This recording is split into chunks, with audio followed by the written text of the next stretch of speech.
नमस्कार, मैं हूं सैयद सुहेल और आप देख रहे हैं आपका नंबर 1 शो ये भारत की बात है। क्योंकि देश की हर बात दिखाएंगे आपको देश और दुनिया की तमाम बड़ी खबरें। उम्मीद करते हैं आप सभी पूरी तरह से फिट होंगे, सेहतमंद होंगे और स्वस्थ होंगे। आइए आपको बताते हैं आज आपके करने जा रहे हैं आज की एक सबसे बड़ी खबर के साथ। बड़ी खबर और अच्छी खबर यह है कि अच्छी खबर आने वाली है। अच्छी खबर ये जो मजदूर फंसे हुए थे, ये लग रहा था कि 2 दिन पहले निकल आएंगे, लेकिन वक्त ज्यादा लग रहा है। तो पहला तो मैं आपको बताऊंगा वक्त क्यों ज्यादा लग रहा है, और दूसरा ये कि इन्हें कैसे निकाला जाएगा, इसकी भी तैयारी हो गई। अगली तस्वीर दिखाइए। ये जो आप देख रहे हैं, पहली बार इस तस्वीर को आप देख रहे होंगे। फुल स्क्रीन लीजिए जरा इसको। ये जो पाइप आप देख रहे हैं, सामने मलबा दिख रहा है आपको, यही वो मलबा है जो ऊपर से आकर गिरा है, और यही वो पाइप है जिसे आप देख रहे हैं जो अंदर डाला जा रहा है। इस पाइप के लिए ही अंदर ऑगर मशीन काम कर रही है, खोद कर मलबा बाहर कर रही है, और इस पाइप को धीरे धीरे करके अंदर डाला जा रहा है। इसी से निकल कर आने वाले 41 भाई, देख लीजिए पाइप, ये सुरंग के अंदर का मलबा आप देख रहे हैं, और ये पाइप अंदर डाला गया है। कितना पहुंचा है ये मैं आगे आपको बताऊंगा। अगली तस्वीर आपको दिखाने जा रहा हूं। ये देख रहे हैं, इसके पीछे ये ऑगर मशीन काम कर रही है और ये पाइप अंदर डाला जा रहा है, और किस तरह से निकाला जाएगा ये मैं अब आपको दिखाने जा रहा हूं। अगली तस्वीर दिखाइए। जी सर। ये आप देख रहे हैं, ये तस्वीर जो आप देख रहे हैं, किस तरह से एनडीआरएफ के जवान खींच रहे हैं। इसकी बाकायदा ड्रिल की गई है। देखिए ये तस्वीर सामने से आपको आता हुआ एक शख्स नजर आ रहा है, ये एनडीआरएफ का जवान है। उसी पाइप के अंदर उसे आप देख पा रहे हैं। इसी तरह से 41 भाइयों को एक एक करके रस्सी से बाहर निकाला जाएगा। ये देखिए, ये रस्सी से बाहर निकल आया। इसी तरह से सभी को एक एक करके बाहर निकाला जाना है, क्योंकि अंदर से पाइप से रेंगते हुए निकलना मुश्किल काम है। इसलिए बाकायदा उनके लिए एक पहियों वाली गाड़ी अगर आप देखें तो वो नजर आ रही है, जो इस पाइप के अंदर चलेगी, और उसके बाद देखिए रस्सी आगे बंधी हुई है, और इस रस्सी से खींचेंगे धीरे धीरे एक एक करके। 41 लोगों को बाहर निकालना है, लंबा काम है ये। 60 मीटर अंदर से बार बार 41 लोग बाहर आएंगे, इस तरह से इन्हें बाहर निकाला जाएगा। लेकिन 41 भाइयों को बाहर निकालने से पहले अगली तस्वीर देखिए। बाकायदा एक एनडीआरएफ का जवान पहले अंदर जाएगा, एक जवान को अंदर भेजा जाएगा। ये देख रहे हैं आप, इस पाइप के अंदर 60 मीटर तक वो अंदर जाएगा, और 60 मीटर अंदर जाएगा किसे, उस स्ट्रेचर को लेकर, उस गाड़ी को पहिए वाली को लेकर अंदर तक जाएगा। फिर वहां जाकर एक एक शख्स को भेजेगा जो फंसे हुए हैं, यहां रस्सी से उन्हें खींच लिया जाएगा बाहर। यह तरीका है। 3 रोज पहले मैंने आपको यही बताया था कि एनडीआरएफ इसी फॉर्मूले पर काम कर रही है, और आज जो मॉक ड्रिल सामने आई वो बता रहा है कि एनडीआरएफ ने इसी की तैयारी की है। लेकिन देखिए दूसरी तरफ, ये मैं आपको दिखा रहा हूं उज्जैन की तस्वीरें। महाकाल में पूजा हो रही है, बाकायदा इन लोगों के सुरक्षित बाहर निकलने के लिए कि सही सलामत बाहर निकल आए, अच्छी खबर जल्द से जल्द मिले।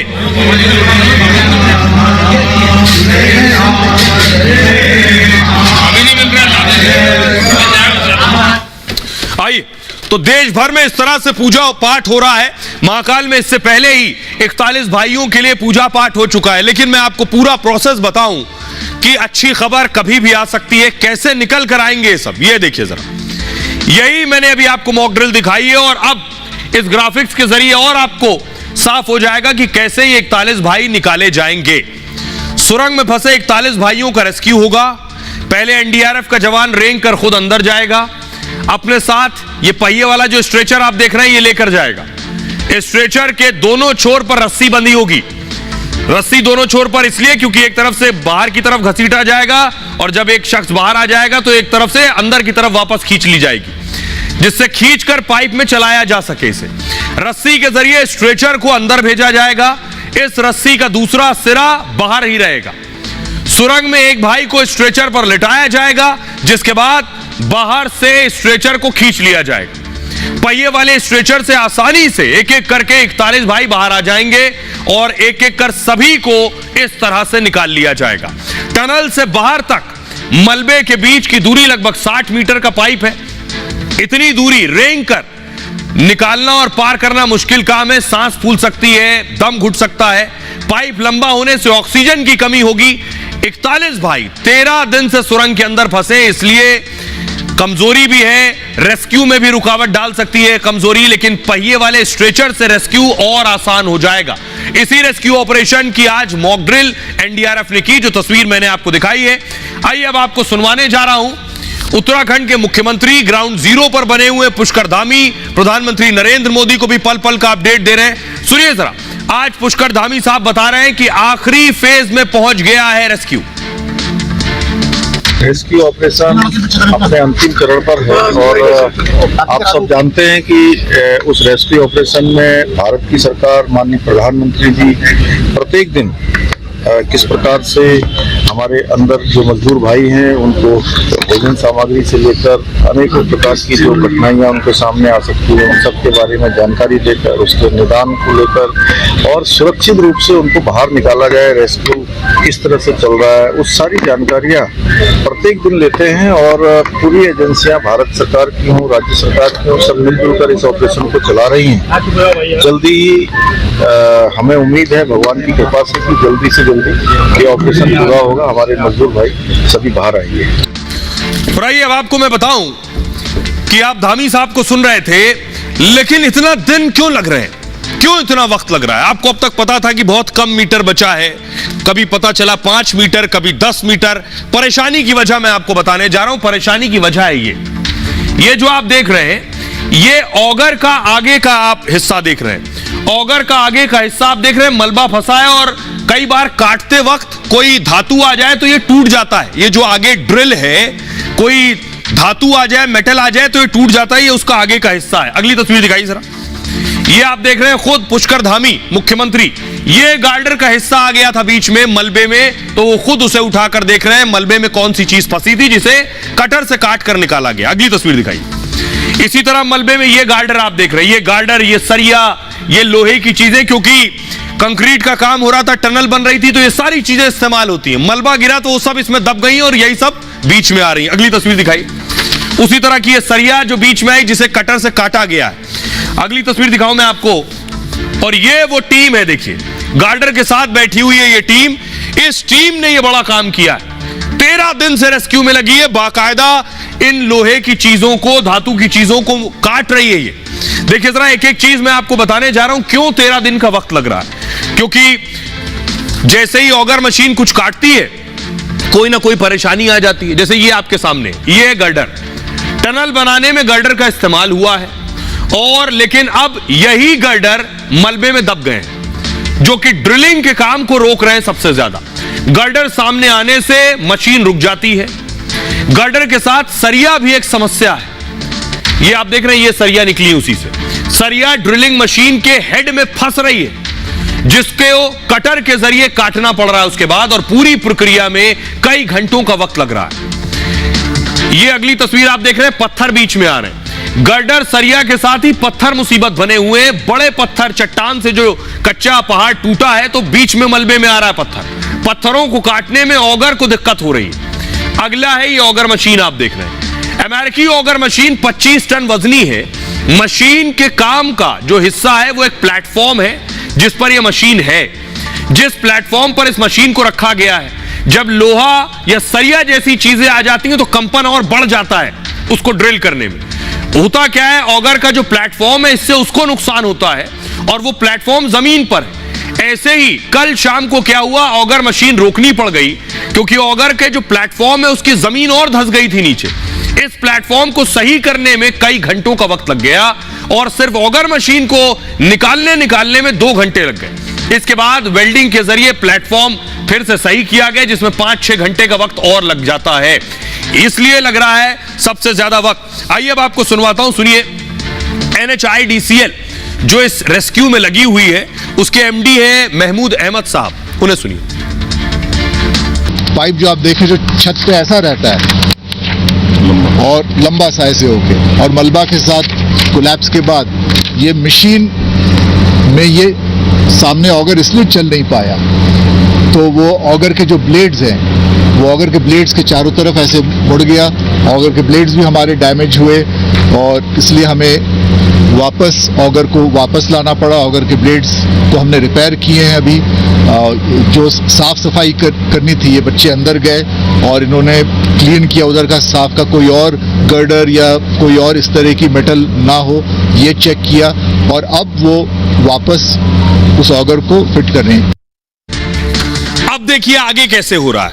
अब कैसे पता चलेगा कि मलबे के अंदर क्या चीज है।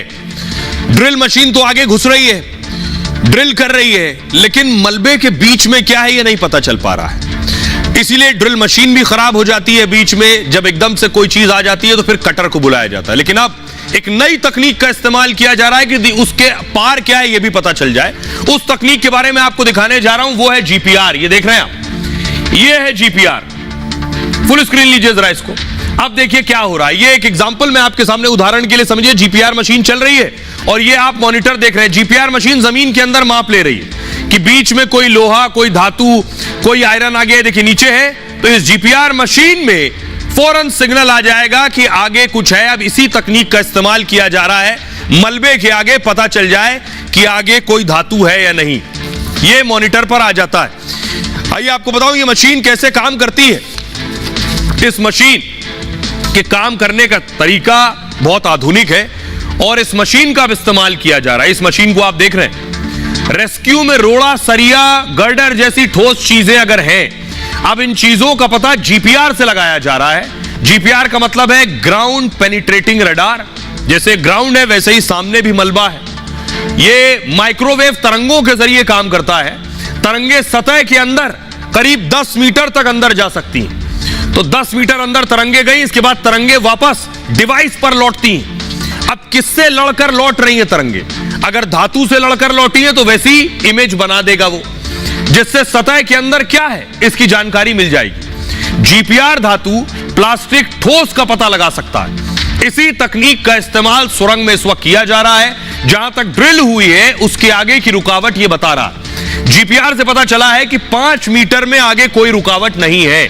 सुरंग में 46.8 मीटर से ज्यादा की ड्रिलिंग हो चुकी है। अभी 15 मीटर के करीब खुदाई की जानी है। तो 5 मीटर पता चल गया आगे कुछ नहीं है, तो 5 मीटर ड्रिल किया जाएगा। फिर अगले 5 मीटर पर चेक किया जाएगा जीपीआर से। तो 6-6 मीटर के 2 पाइप डालने पर कामयाबी मिल सकती है। अगर सफलता नहीं मिली तो तीसरा पाइप भी डालना पड़ेगा। आइए अब आपको सुनवाता हूं वो टीम जो वहां ग्राउंड पर मौजूद है, जो सर्वे टीम के सदस्य हैं, उन्हें सुनिए सर। मैं उधर नीचे का जियोफिजिकल सर्वे किया सर। जियोफिजिकल सर्वे में जीपीआर काम किया। एक ग्राउंड पेनिट्रेटिंग रेडार बोलते हैं। कल रात को मेरा बंदा अंदर पाइप टनल का एंड तक गया, उधर जाके जीपीआर मशीन लेके जाके उधर से खींचना पड़ेगा सर, मलबा से पास में खींचना पड़ेगा। उस जगह में वेव्स सेंड करके रिसीव हो जाएगा। उस जगह में किधर रिफ्लेक्शन ज़्यादा हो रहे हैं उस जगह में थोड़ा हमको दिक्कत है। सपोज मेटालिक ऑब्जेक्ट आ रहा है, मतलब रिफ्लेक्शन स्ट्रांग हो जाएगा। हमारा रिजल्ट में कुछ स्ट्रॉन्ग रिफ्लेक्शन नहीं आया 5 मीटर तक। हम सोच रहे हैं उस जगह 5 मीटर तक कुछ डिस्टर्बेंस नहीं है, बट मेटालिक ऑब्जेक्ट्स नहीं है। सपोज उधर बोल्डर आया और कुछ अलग मटेरियल में आया ना, ये थोड़ा देखना पड़ेगा सर। बट 5 मीटर तक कुछ मेटालिक ऑब्जेक्ट्स नहीं मैं बोल सकते हैं सर। तो जल्द उम्मीद की जा रही है कि 41 भाई जो 13 दिन से फंसे हैं वो बाहर आ जाएंगे। खबरों में आगे बढ़ते हैं। आज की एक और बड़ी खबर है, सैनिकों को आतंकी बना रहा है पाकिस्तान। यह खबर है, ये हमारे 5 जवान हैं जो शहीद हुए राजौरी में।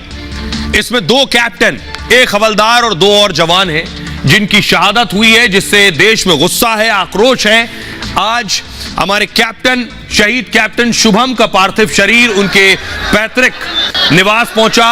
आगरा के रहने वाले थे, आगरा में पहुंचा। उनकी अंतिम यात्रा की तस्वीर देख रहे हैं। उनके पिताजी ऊपर नजर आ रहे हैं आपको, भावुक पिता को आप देख रहे हैं जो अंतिम यात्रा में पहुंचे थे। और देखिए भीड़, देखिए जरा, हजारों की भीड़ नजर आ रही है। मानिए पूरा आगरा सड़क पर उतर आया हो। ये तस्वीर देख रहे हैं आप इस वक्त। उनकी माता जी को देख रहे हैं जिनका रो रो कर बुरा हाल है।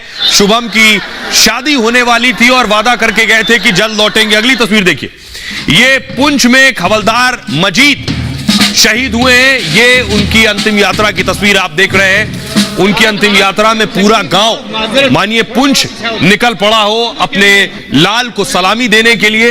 ये उनका बेटा है जो पिता को पुष्प अर्पित कर रहा है। अगली तस्वीर दिखाइए जरा। फुल स्क्रीन लीजिए। ये आप देख रहे हैं मजीद को सलामी दी गई।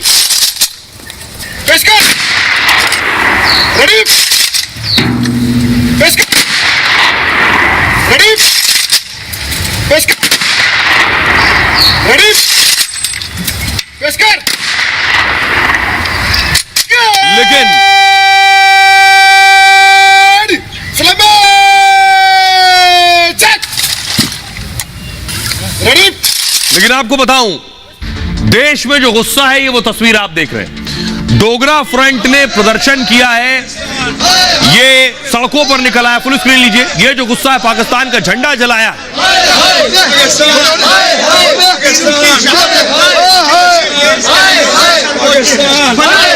शहीद हमारे शहीद हमारे शहीद। लेकिन आपको जानकर ताज्जुब होगा, पहली बार ये जानकारी निकल कर आई है इस शख्स को जो आप देख रहे हैं घेरे में। इसका नाम है कारी। ये शख्स इस आतंकी हमले में शामिल था। फुल स्क्रीन लीजिए इसी तरह। इसको ध्यान से देखिए। ये जो शख्स है, ये जम्मू कश्मीर की तस्वीर में आपको दिखा रहा हूं। बताया जा रहा है ये खाना मांग रहा था। ये आतंकी है, लेकिन ये आतंकी के साथ साथ पाकिस्तानी फौजी भी है। पाकिस्तान अपने फौजियों को आतंकी बनाकर भारत में भेज रहा है, और ये पाकिस्तान की नई रणनीति का हिस्सा है, और जो बहुत खतरनाक रणनीति है। पाकिस्तान के वर्दीधारी, उनके फौजी, उनकी सेना के जो जवान हैं, उन्हें आतंकवाद में झोंक रहा है और उन्हें अब भारत भेज रहा है। ये रिपोर्ट देखिए जरा।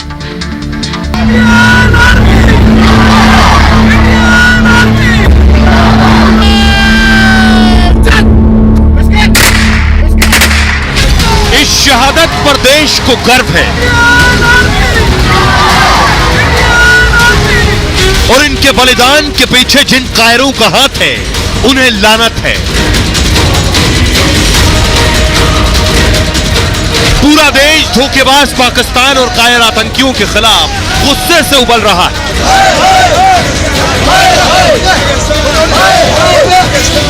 पाकिस्तान अब इस कदर गिर गया कि वो अपनी फौज को आतंकी बनाकर भेज रहा है।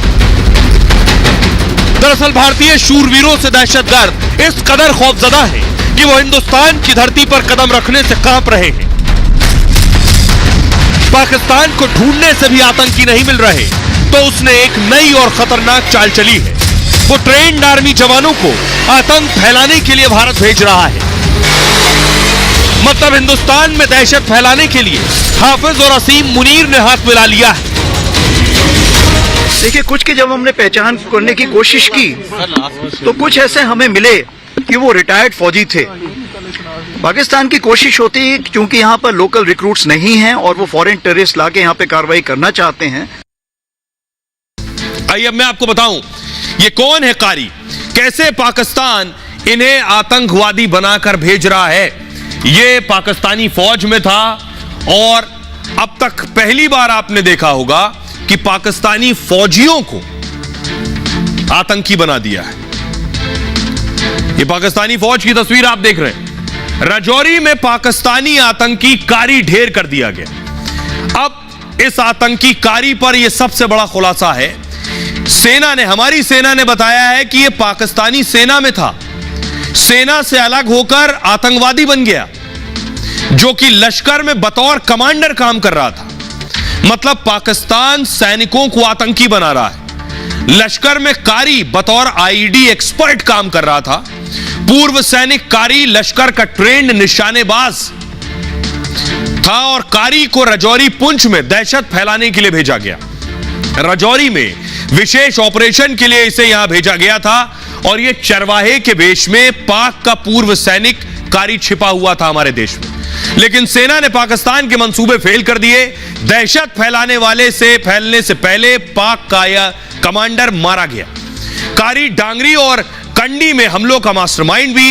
एक और 2 जनवरी को हुए हमले में 7 लोग मारे गए थे। आईडी ब्लास्ट करके कारी ने यह हमला किया था, उसमें शामिल था ये। आइए अब आपको सुनवाऊं, सुनिए नॉर्दर्न कमांड के लेफ्टिनेंट जनरल उपेंद्र द्विवेदी को सुनिए, जो बता रहे हैं कि यह पाकिस्तानी फौजी था। देखिए, कुछ की जब हमने पहचान करने की कोशिश की तो कुछ ऐसे हमें मिले कि वो रिटायर्ड फौजी थे। जहां तक यहाँ पर जो अभी ऑपरेशंस चल रहे हैं, पाकिस्तान की कोशिश होती है क्योंकि यहाँ पर लोकल रिक्रूट्स नहीं हैं और वो फॉरेन टेररिस्ट लाके यहाँ पे कार्रवाई करना चाहते हैं, तो इसलिए हमारी कोशिश यही है कि जितने भी फॉरेन टेररिस्ट हैं उनका उनको खत्म। लेकिन कारी जब घुसा भारत में तो उसने सोचा नहीं होगा कि जाऊंगा तो जरूर लेकिन वापस नहीं आऊंगा। तस्वीर दिखाने जा रहा हूं मैं आपको।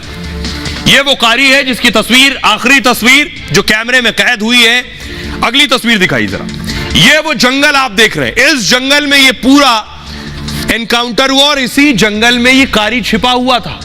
इसी जंगल में गुफा में, जो प्राकृतिक गुफाएं होती हैं, इसी में छुपा था। इसकी गुफा भी मैं आपको दिखाऊंगा। यही हमारे 5 जवान शहीद हुए और यही ये कारी ढेर किया गया है। अगली तस्वीर दिखाई। ये आप देख रहे हैं, ये गुफा बताई जा रही, फुल स्क्रीन लीजिए जरा इसको। ये गुफा बताई जा रही है और इसके अंदर ये पाकिस्तानी फौजी जो आतंकवादी था, ये इस गुफा में छिपा हुआ था, यहां रह रहा था। यहां रेड हुई तो यहां से बहुत कुछ बरामद हुआ है, ये मैं आपको बताऊंगा। लेकिन आइए आपको बताऊं कि कैसे ये पहाड़ों के बीच छिपा हुआ था, कब से छिपा था, कितने दिन से यहां रह रहा था। इसके लिए हाइड आउट था। ये देख रहे हैं इस तरह की गुफाएं। आतंकी चरवाहों के भेष में यहां के छिपे थे। रजौरी जंगलों गुफाओं से भरा हुआ इलाका है और ऐसी एक गुफा में कारी साथियों के साथ था। गुफाओं को पता लगाना थोड़ा मुश्किल होता है। गुफाओं के बारे में पता चलने पर भी ऑपरेशन एक चुनौती हो जाता है कि उस गुफा तक जाना है, क्योंकि आतंकी ऊपर से आपको देख सकता है। आप उसको देख पाएं और उस तक हमला कर पाएं, यह थोड़ा मुश्किल होता है।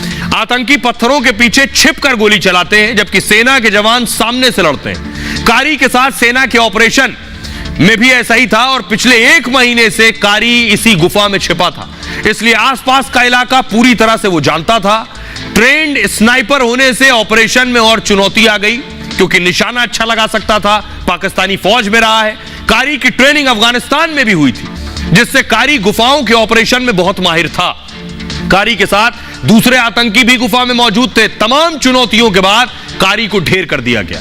कारी के साथ एक और आतंकी का खात्मा हुआ है। हालांकि ऑपरेशन में 5 जवानों की शहादत भी हुई है।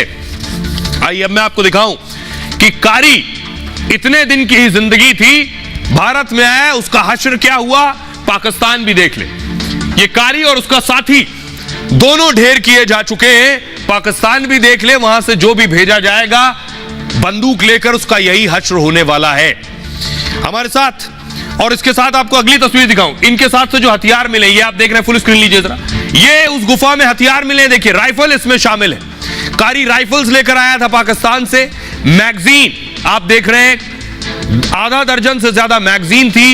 ये गोलियां आप देख रहे हैं, बुलेट्स थी। साथ में अपने साथ दवाइयों के पैकेट्स लेकर आए थे कि ये देखिए, ये देख रहे हैं इंजेक्शन जो आप देख रहे हैं। क्या ये ड्रग्स भी लेते हैं, क्या ये लोग नशा भी करते हैं? ये सारे असलहे, गोला बारूद, मैगजीन, हथियार, दवाएं, ये सब कारी के पास से मिली हैं।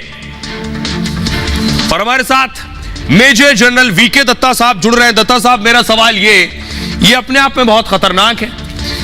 हमारे लिए तो ये है कि आतंकी आएगा तब भी ढेर करेंगे हम, और पाकिस्तानी फौजी आतंकी बनकर आएगा तो भी ढेर करेंगे। लेकिन इसे आप किस तरह से देख रहे हैं कि अपने वर्दीधारियों को पाकिस्तान भारत में आतंकी बनाकर भेज रहा है? पाकिस्तान को अभी समझ नहीं आ रहा था कि मैं कैसे, किस प्रकार इंसर्जेंसी को दोबारा रिवाइव करूं। तो उन्होंने अपने जो पुराने रिटायर्ड फौजी हैं, चाहे वो एसएसजी के हो, चाहे वो पंजाब रेजिमेंट के हो, उन सबको पैसे का लालच देके एक 6 महीने के टेन्योर के लिए J&K के अंदर जाके काम करने के लिए उन्होंने मोटिवेट किया है। उसके चलते चंद एक पुराने पाकिस्तान आर्मी के फौजी इन्फिल्ट्रेट करके J&K के अंदर आके यहाँ के लोकल यूथ को भिला फुसला के और उन ऑपरेशन को गाइड करने के लिए यहाँ पे भेजे गए हैं। लेकिन इसकी खबर हमारी इंटेलिजेंस एजेंसीज को लग गई है, हमारी फोर्सेस को लग गई है, और इनको हम आस्ते आस्ते ढूंढ के इनका भी खात्मा कर देंगे। जी दत्ता साहब, बहुत बहुत शुक्रिया। तो बड़ी बात यह है कि पाकिस्तान बेशक कोई रणनीति बना ले, भारत में आएगा तो मारा जाएगा। लेकिन कुछ दुख हमें भी मिले हैं। ये जो तस्वीरें मैं आपको दिखा रहा हूं, ये तस्वीरें आप आगरा की देख रहे हैं। कैप्टन शुभम राजौरी में शहीद हुए जाबाजों का पार्थिव शरीर उनके घर पहुंचने लगा है। आगरा में कैप्टन शुभम गुप्ता का पार्थिव शरीर पहुंचा तो पूरा शहर अपने लाल की एक झलक देखने के लिए सड़कों पर खड़ा था। 27 साल के शुभम की कुछ दिनों बाद शादी होने वाली थी। घर के लोग छुट्टी लेकर आने को कहते तो शुभम ने कहा कुछ बड़ा करके ही लौटूंगा। शुभम अक्सर गुनगुनाते थे कि तेरी मिट्टी में मिल जावा, और आज सच में उन्होंने सर्वोच्च बलिदान दिया है। अपने लाडले की शहादत पर पिता को गर्व तो है, लेकिन वो गम को भी छिपा नहीं पा रहे। अपनी जिम्मेदारी निभाई थी।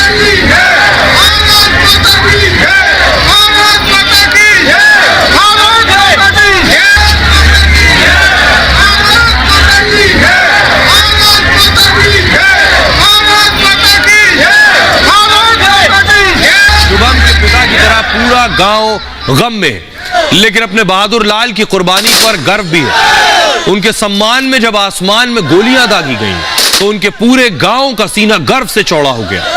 पुंछ का बहादुर जवान माजिद भी राजौरी में शहीद हो गया।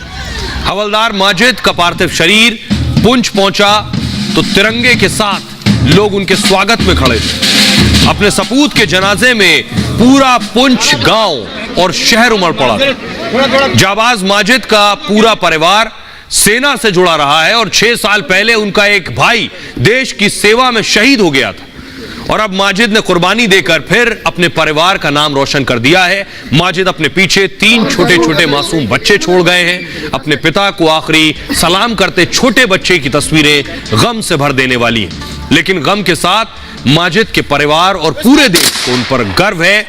पूरे सम्मान यानी गन सैल्यूट के साथ माजिद को पुंछ में सुपुर्द खाक किया गया। अलीगढ़ के पैरा ट्रूपर सचिन लोअर की 8 दिसंबर को शादी होने वाली थी। घर में सचिन की शादी की तैयारियां चल रही थी, लेकिन सचिन की शहादत से पूरा परिवार सदमे में डूब गया है। सचिन की शादी मथुरा में होनी थी, मतलब अलीगढ़ से लेकर मथुरा तक गम और गर्व दोनों है। ये तस्वीरें गमजदा करने वाली हैं, लेकिन दुश्मन को यह जवाब देने के लिए काफी है कि हमारे सपूत, हमारे लाल बलिदानी होते हैं, बलिदान देते हैं, लेकिन देश की रक्षा के लिए कुर्बान होते हैं, और पाकिस्तान से आने वाले ऐसे आतंकियों और ऐसे फौजियों को ढेर करके ही दम लेते हैं। बहरहाल खबरों में आगे बढ़ते हैं। आज की एक और बड़ी खबर है, सियासत की तरफ रुख करेंगे। 24 का चुनाव है, उससे पहले विधानसभा चुनाव है। कल राजस्थान में वोटिंग होनी। मोदी का डर और पनौती वाला पोस्टर। यह जो तस्वीर आई थी, प्रधानमंत्री नरेंद्र मोदी क्रिकेट मैच देखने के लिए गए, उसके बाद यह तस्वीर आई। उसके बाद अगली तस्वीर दिखाइए जरा। कांग्रेस पार्टी ने प्रधानमंत्री नरेंद्र मोदी पर फाइनल में हार का ठीकरा फोड़ दिया कि प्रधानमंत्री पनौती है, इसलिए टीम हार गई। लेकिन अब इसको और एक कदम आगे बढ़ा दिया। कांग्रेस पार्टी अपमान के बाद यही नहीं रुकी, देश के प्रधानमंत्री है मोदी। अगली तस्वीर दिखाइए। ये एक ट्वीट किया है, ये देख रहे हैं, यहां से प्रधानमंत्री नरेंद्र मोदी की तस्वीर लगाई है कि वो झांक रहे हैं और लिखा है पनौती ए आजम। अगली तस्वीर दिखाइए। ये यही खत्म नहीं हुआ, एक और सोशल मीडिया पर तस्वीर डाली गई जिसमें प्रधानमंत्री नरेंद्र मोदी की तस्वीर लगाई गई है और लिखा है पनौती तुम कब जाओगे। सवाल यह है कि आखिर अगर मोदी चुनौती है तो चुनाव मैदान में लड़िए। देश के प्रधानमंत्री का अपमान करना ये न सियासत के लिहाज से, न शिष्टाचार के लिहाज से, न प्रधानमंत्री के पद और गरिमा के लिहाज से बेहतर है। जरा रिपोर्ट देखिए।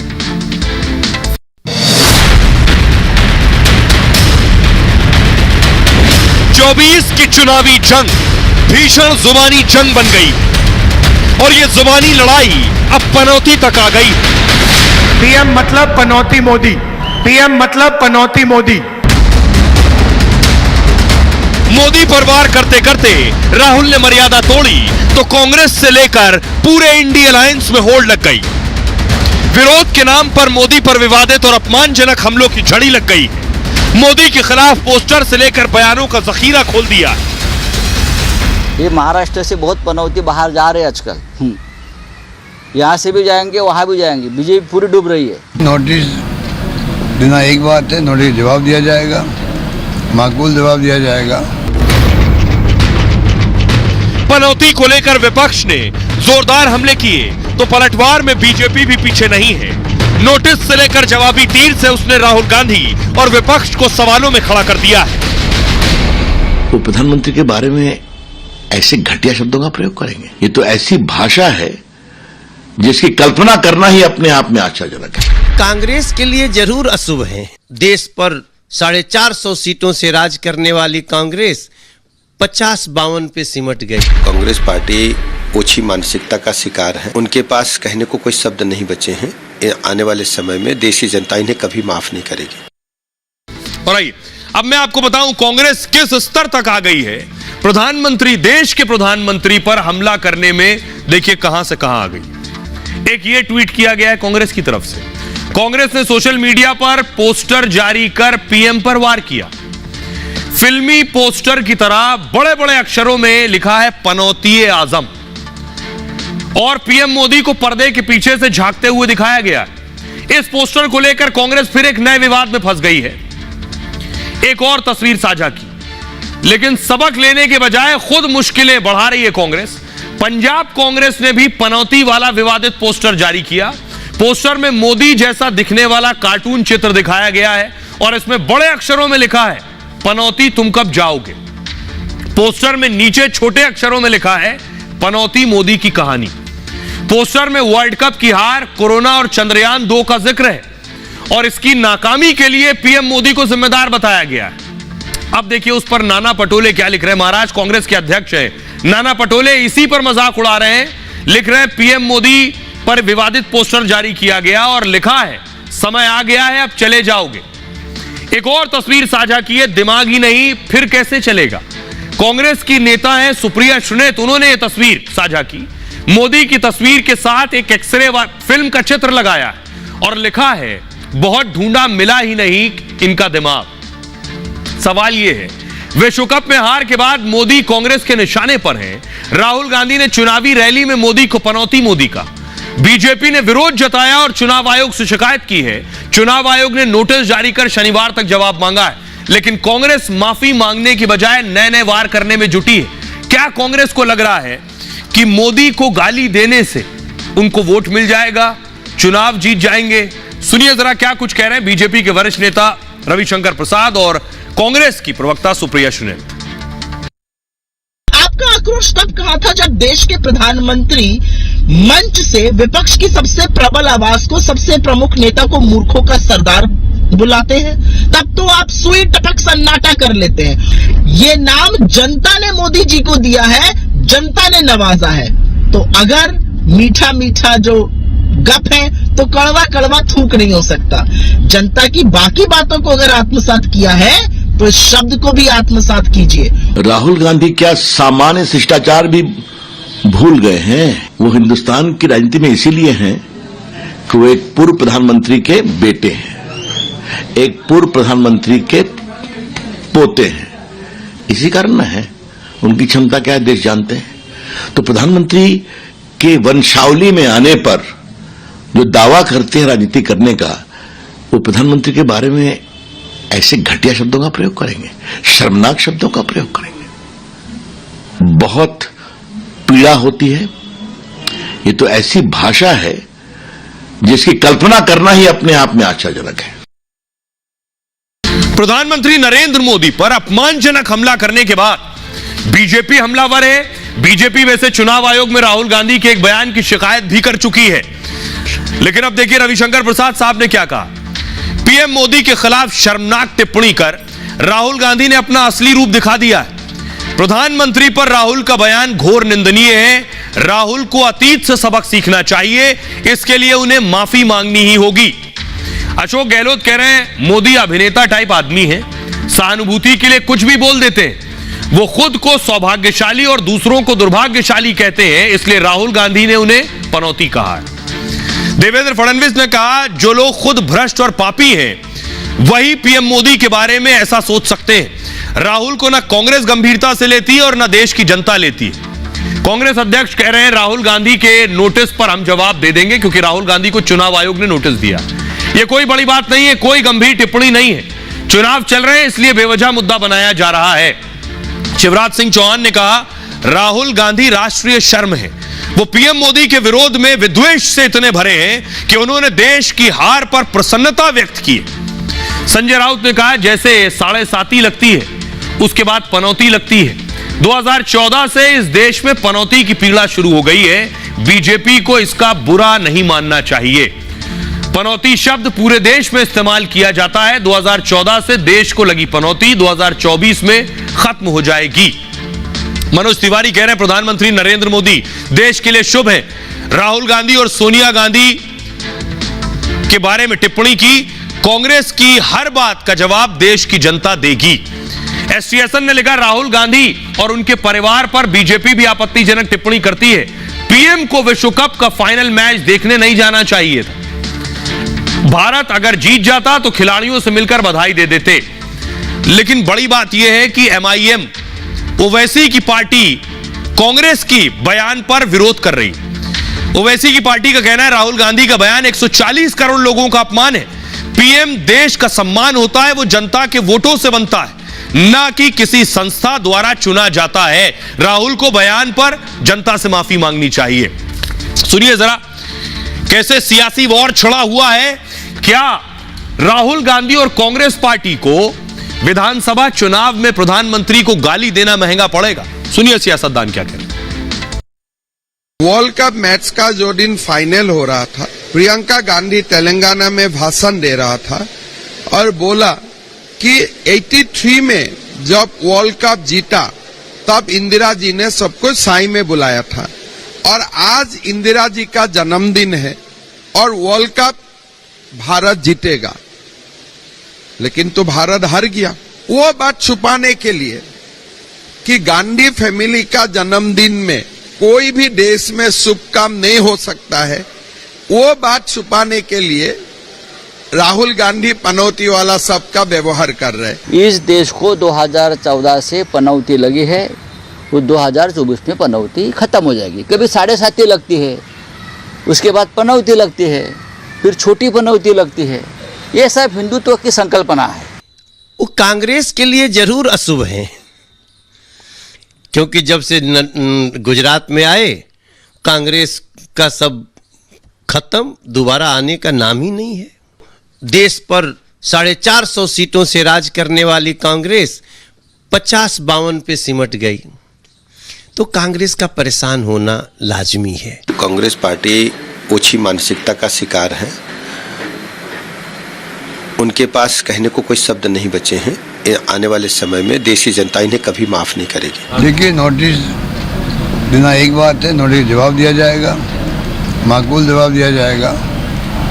क्या बोले हैं हमारे केंद्रीय नेता लोग, क्या क्या नहीं बोले हैं। जो 5 मुख्यमंत्री आए हैं, बाकी नेता भी आए हैं, तो सबको मालूम है कि क्या बोल के गए यहाँ पर। अनपार्लियामेंट्री लैंग्वेज जो है, ना पार्लियामेंट के अंदर ना पार्लियामेंट के बाहर, जिम्मेदार लोगों को इस्तेमाल नहीं करनी चाहिए। और आइए, पनौती और मूर्खों का सरदार अपनी जगह है, लेकिन किसने अपनी पार्टी को कहां पहुंचाया है 10 साल में, क्योंकि सभी का जो रिपोर्ट कार्ड है वो उनके कद से ही तय होगा वो कहां से कहां ले गए, क्योंकि दोनों ही सियासतदान हैं। तो सबसे पहले राहुल गांधी से शुरू करूंगा। 10 साल में करीब 45 चुनाव हार गए, 2 लोकसभा और 40 से ज्यादा विधानसभा। 12 बार ट्वीट कर राहुल ने खुद हार स्वीकार की। इन्हीं 10 साल में कांग्रेस के उपाध्यक्ष और अध्यक्ष बने। 2013 से कांग्रेस केंद्र में उन्हें प्रोजेक्ट करने में लगी है। 2014 में वो कांग्रेस से पीएम के दावेदार भी थे, लेकिन लोकसभा चुनाव में कांग्रेस बुरी तरह हारी। 2014 लोकसभा चुनाव में कांग्रेस को सिर्फ 44 सीटें मिली। 19 के चुनाव में भी कांग्रेस बुरी तरह से हारी। 2019 लोकसभा में कांग्रेस को 52 सीट मिली, और अफसोस राहुल गांधी के लिए ये कि वो खुद अपनी अमेठी सीट, पारिवारिक सीट हार गए। 10 साल में मोदी ने क्या किया? 10 साल में मोदी ने करीब 30 चुनाव जिताए, 2 बार रिकॉर्ड सीटों से लोकसभा चुनाव जिताया और विधानसभा चुनाव में भी कमल खिलाया।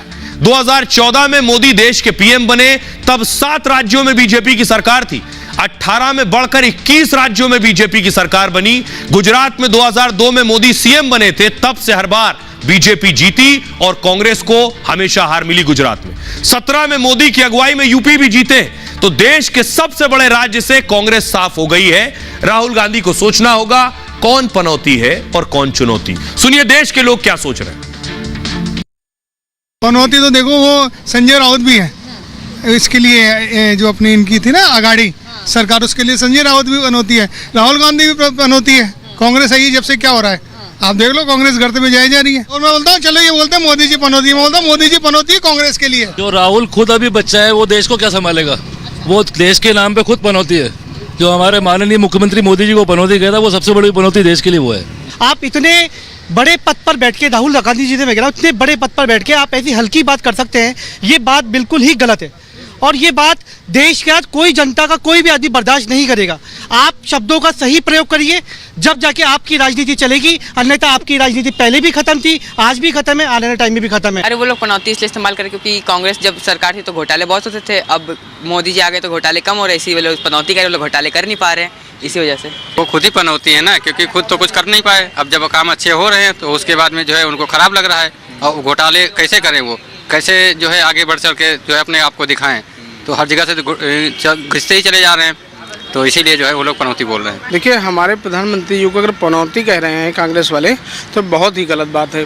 पूरे विश्व ने माना है कि भारत के प्रधानमंत्री बहुत सर्वश्रेष्ठ हैं। ये तो सब ऐसे ही है।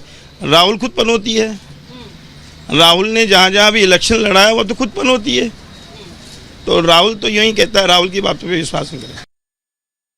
और आइए अब आपको बताता हूं मैं, खबरों में आगे बढ़ते हैं। आज की एक और बड़ी खबर है जो सीधे सेहत से जुड़ी हुई है। चीन में रहस्यमयी बीमारी के बारे में जानकारी मिली है। सभी जानते हैं कि कोरोना वायरस चीन की लैब से ही निकला, जिसने पूरी दुनिया में तबाही मचाई।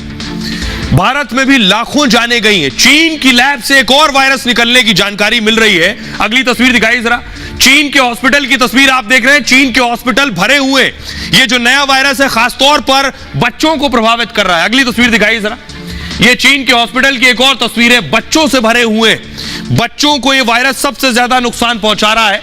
एक और तस्वीर आपको दिखाऊंगा, तीसरी तस्वीर ये देखिए, चीन के अस्पताल खचाखच भरे, अभिभावक अपने बच्चों को लेकर पहुंच रहे हैं इलाज के लिए। ये वायरस क्या जानलेवा है, जरा रिपोर्ट देखिए।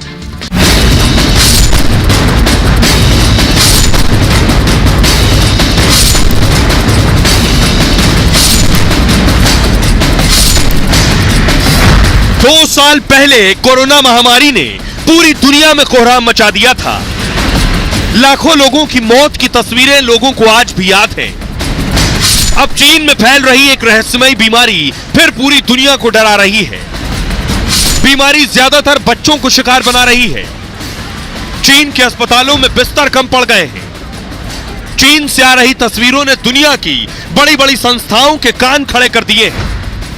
सवाल उठ रहा है, क्या कोरोना की तरह चीन फिर पूरी दुनिया को महामारी में झोंकने की साजिश रच रहा है? चीन में फैल रही बीमारी को लेकर भारत सरकार अलर्ट मोड में आ गई है। सरकार ने कहा है, हम हर स्थिति से निपटने को तैयार हैं। आइए अब आपको बताऊं, चीन में जो रहस्यमयी बीमारी है कहां से शुरू हुई और कहां तक फैल गई है। अब इससे पहले भी चीन ने छिपाया कोरोना के बारे में जानकारी। ये आप देख रहे हैं सबसे ऊपर, ये है लियाओनिंग प्रांत, जहां से बीमारी फैली। यहां से 700 किलोमीटर दूर बीजिंग में भी सारे अस्पताल बच्चों से भर गए हैं। तो ये स्थिति है, चीन से बीजिंग तक पहुंच चुकी है, यानी चीन के एक प्रांत से बीजिंग तक पहुंच गई है ये बीमारी, और यह बीमारी जल्द ही बाकी देशों को भी अपनी चपेट में ले सकती है। आइए अब आपको बताऊं यह बीमारी किस तरह से चीन में फैली। चीन में फैली यह रहस्यमयी बीमारी 13 नवंबर 2023 को पहली बार इस बीमारी के बारे में पता चला। चीन के राष्ट्रीय स्वास्थ्य आयोग ने बाकायदा प्रेस कॉन्फ्रेंस की। बताया गया कि लियाओनिंग और बीजिंग में बीमारी फैल रही है, लोगों को सांस लेने में दिक्कत हो रही है, बीमारी से ज्यादातर बच्चे पीड़ित हो रहे हैं। 19 नवंबर को प्रोमेड नाम की संस्था ने दुनिया को इस बारे में अलर्ट किया। प्रोमेड यानी संस्था जो संक्रामक बीमारियों पर रिपोर्ट पब्लिश करती है। चीन में एक संक्रामक बीमारी फैल रही है। उसने बताया चीन के शहर लियाओनिंग में बीमारी तेजी से आगे बढ़ी। लियाओनिंग शहर में अस्पतालों में बेड मिलना मुश्किल है।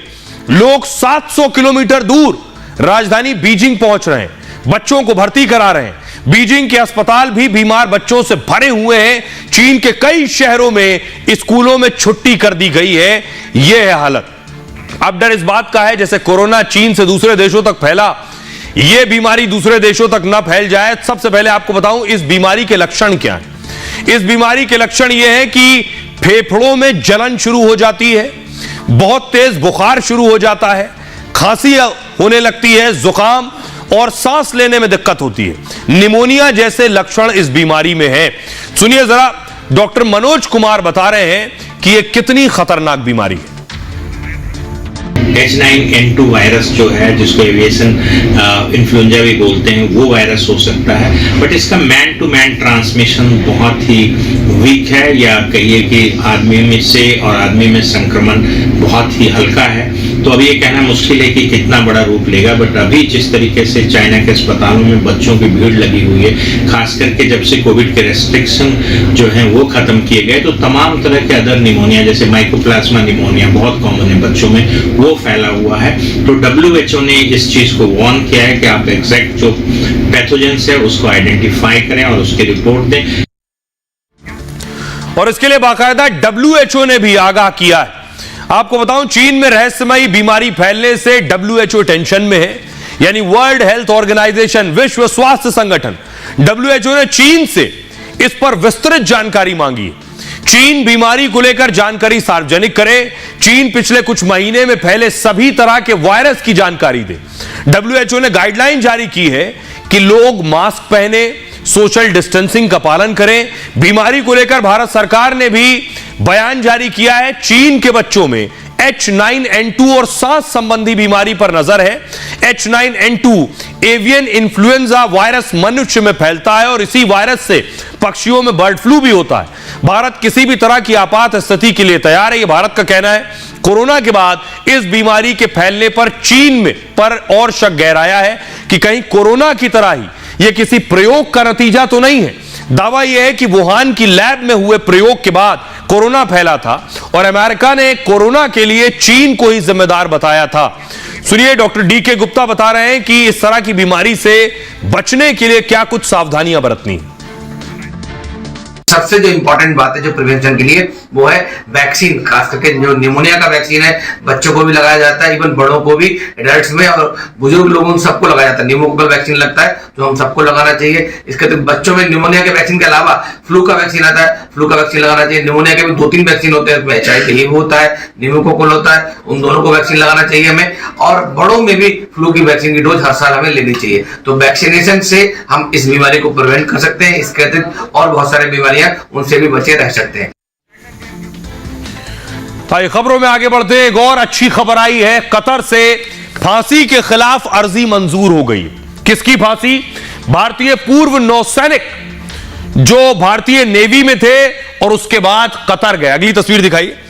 ये हमारे पूर्व नौसैनिक जिन्हें कतर में सजाए मौत दी गई थी। ये खबर मैंने पहले आपको दिखाई थी। सजाए मौत दी गई, फांसी की सजा कतर की कोर्ट ने सुनाई। इसके खिलाफ भारत ने अर्जी दी थी फांसी के खिलाफ और वो अर्जी स्वीकार कर ली गई है, मंजूर हो गई है।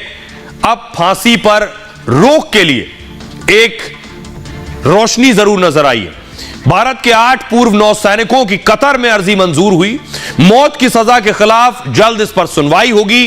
भारत की याचिका को कतर की अदालत ने स्वीकार कर लिया। 8 पूर्व नौसैनिकों के परिवार की तरफ से याचिका दाखिल की गई थी। सजाए मौत के खिलाफ ऊपरी कोर्ट में यह याचिका लगाई गई। 26 अक्टूबर को कतर की कोर्ट ने मौत की सजा सुनाई थी। किस आरोप में सजा हुई, कतर ने इस बात की जानकारी नहीं दी। 8 पूर्व नौसैनिकों पर जासूसी के आरोप की बात कही जा रही। विदेशी मीडिया का दावा यह है कि इजराइल के लिए जासूसी के आरोप है। कतर की सबमरीन प्रोजेक्ट की जानकारी इजराइल को देने के इल्जाम है और यह इल्जाम झूठे। कतर की कोर्ट के फैसले के बाद भारत सरकार ने बयान दिया, मामला बेहद संवेदनशील है, हम कतर से बात कर रहे हैं। 30 अक्टूबर को पूर्व नौसैनिकों के परिवारों ने विदेश मंत्री से मुलाकात की। भारत कतर को मनाने के लिए तुर्की की मदद ले रहा है, सूत्रों से जानकारी मिल रही है। और तुर्की के कतर के शाही परिवार के साथ अच्छे संबंध हैं। भारत सरकार ने तुर्की से मध्यस्थता के लिए बातचीत की है। भारत सरकार पूरे मामले में अमेरिका की भी मदद ले रहा है। रणनीतिक तौर पर अमेरिका की कतर पर मजबूत पकड़ है। सुनिए जरा विदेश मामलों के जानकार रविंदर सचदेवा साहब क्या कह रहे हैं। अभी ये जो केस चल रहा है हमारे एक्स नेवल ऑफिसर्स का, यस वहां की लीगल प्रतिक्रिया है वो चलेगी, और हम होप करते हैं कि जब अब अपील करा गया है तो इसमें जब तथ्य सामने आएंगे, एविडेंस सामने आएगी, तो हमारे इंडियन नेवल एक्स ऑफिसर्स को बरी कर दिया जाएगा, क्योंकि कोई बेस नहीं बनता इनका। परंतु ये जो सारी प्रोसीडिंग्स हैं कतर में, उनके लीगल सिस्टम के अकॉर्डिंग बड़ी क्लोज डोर में चल रही हैं, तो ज्यादा इंफॉर्मेशन बाहर नहीं आ रही। परंतु जो भी हो, इस लीगल प्रोसेस में भारत वी होप और हमारी एम्बेसी और फॉरेन मिनिस्ट्री पूरा प्रयास, पूरे लीगल दांव पेच लगा रही हैं ताकि ये रिलीज हो, इनका चार्ज 0 हो जाए। और आइए खबरों में आगे बढ़ते हैं। आज की एक और खबर है जो पाकिस्तान से आई है। पाक में मंदिर पर बुलडोजर चला दिया गया। तस्वीर आपको दिखाऊंगा, ये देख रहे हैं, फुल स्क्रीन लीजिए जरा। ये पाकिस्तान में मंदिर है जिस पर देखिए बुलडोजर चला रहा है। ये पाकिस्तान जहां हिंदुओं के साथ अत्याचार होता है, जुल्म होता है, ये उसकी एक नजीर है। पाकिस्तान में अल्पसंख्यक हिंदू और उनके धार्मिक स्थलों पर लगातार हमला हो रहा है। पाकिस्तान में हिंगलाज माता के मंदिर को बुलडोजर से ध्वस्त कर दिया गया। पाकिस्तान के मिठी थार पारकर में हिंगलाज माता मंदिर पर बुलडोजर चलाया गया।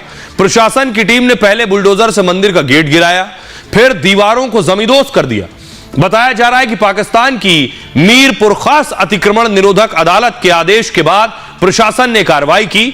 वहीं प्रशासन की कार्रवाई का पाकिस्तान में रहने वाले हिंदुओं ने विरोध किया। जय माता दी के नारे लगाते हुए हिंदू समुदाय ने बुलडोजर वाले एक्शन पर सवाल उठाया। मौके पर सैकड़ों हिंदू जमा हो गए और जय माता दी के नारे लगाने लगे। पाकिस्तान के पूर्व क्रिकेटर दानिश कनेरिया ने सोशल मीडिया एक्स पर हिंगलाज माता के मंदिर को ध्वस्त करने वाली कार्रवाई का वीडियो शेयर किया। पाकिस्तान में मंदिर को बुलडोजर से गिराने पर बीजेपी के नेताओं ने सख्त ऐतराज जताया है। सुनिए जरा बीजेपी नेता मनजिंदर सिंह सिरसा क्या कह रहे हैं।